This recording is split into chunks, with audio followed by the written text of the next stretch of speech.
এক দফা আন্দোলন অসহযোগের এই প্রথম দিনে রাজধানীর বিভিন্ন স্থানে সংঘর্ষ হয়েছে।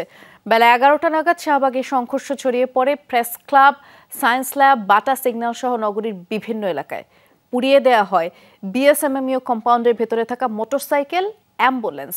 লাঠি, ইটপাটকেল, দেশীয় অস্ত্র নিয়ে পাল্টা হামলা করে দুপক্ষ। সিলন ফ্যামিলি ব্লেন্ডের কড়ালিকার আর সতেজ স্বাদের পারফেক্ট ব্লেন্ডে স্বপ্নেরা মিলুক টানা।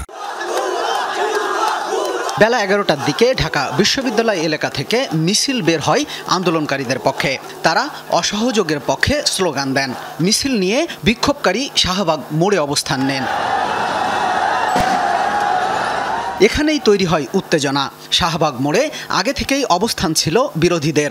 মিছিলটি শাহবাগ মোড়ে এলে সরকার সমর্থকরা বিএসএমএমইউর ভেতরে অবস্থান নেন। ভেতর বাইরে দুপক্ষ স্লোগান দিতে থাকলে তৈরি হয় উত্তেজনা। আন্দোলনকারীরা বঙ্গবন্ধু মেডিকেল বিশ্ববিদ্যালয়ের দিকে এগিয়ে গেলে উভয় পক্ষে পাল্টা ধাওয়া হয়।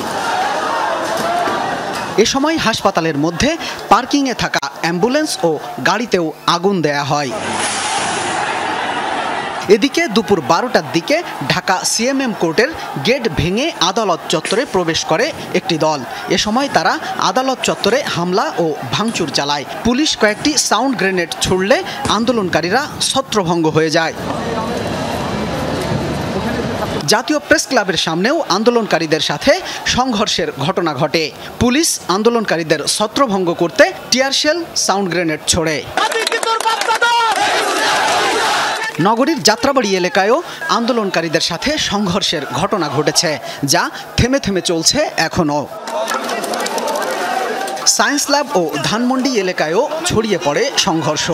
সেখানেও দুই পক্ষের মধ্যে পাল্টা ধাওয়ার ঘটনা চলতে থাকে। এ সময় আইন শৃঙ্খলা বাহিনী সাউন্ড গ্রেনেড, টিয়ারশেল ও গুলি ছোড়ে। রাজধানীর উত্তরাতেও আন্দোলনকারীদের সাথে সংঘর্ষের ঘটনা ঘটেছে, যা থেমে থেমে চলছিল। এখানেও আন্দোলনকারীদের ছত্রভঙ্গ করতে সাউন্ড গ্রেনেড, টিয়ারশেল নিক্ষেপ করে আইন শৃঙ্খলা বাহিনী। এছাড়াও রাজধানীর রামপুরা, আফতাবনগর, বাড্ডা, মিরপুর, ইসিবি চত্বর সহ নগরীর বিভিন্ন এলাকায় চলে দুপক্ষ কোনো কোনো ক্ষেত্রে ত্রিপক্ষীয় সংঘর্ষ। আইন শৃঙ্খলা বাহিনী আন্দোলনকারীদের ছত্রভঙ্গ করতে সতর্ক অবস্থানে রয়েছে। শামীম রেজা, যমুনা নিউজ, ঢাকা।